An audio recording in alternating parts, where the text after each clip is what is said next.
আমি সবাইকে দেখি যারা ভিডিও করে তারা সারাদিন কি কি করে সেটা মিনি ব্লগে শেয়ার করে, কিন্তু আমি খুঁজে পাই না আমি কি শেয়ার করব, কারণ আমি তো কিছুই করি না।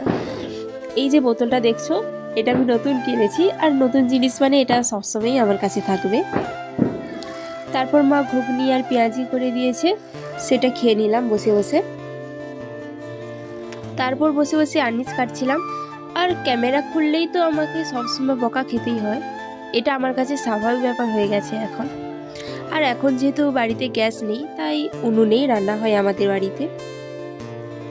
আর মা বাড়ি থেকে প্রসাদ এসেছিল, ওদের বাড়িতে যেহেতু গ্রাম পুজো ছিল, তো এটা দিয়েই আমাদের দুপুরে আজকে খাওয়া হয়েছিল। এটা ছিল সন্ধেবেলা, আমি পড়াতে গিয়েছিলাম ওর, আর ওর সামনেই পরীক্ষা কিছুদিন পরেই, তাই আজ ওর বাংলা পরীক্ষা নিয়েছিলাম। আর তোমাদের দেখিয়ে দিই ও কত পেয়েছে।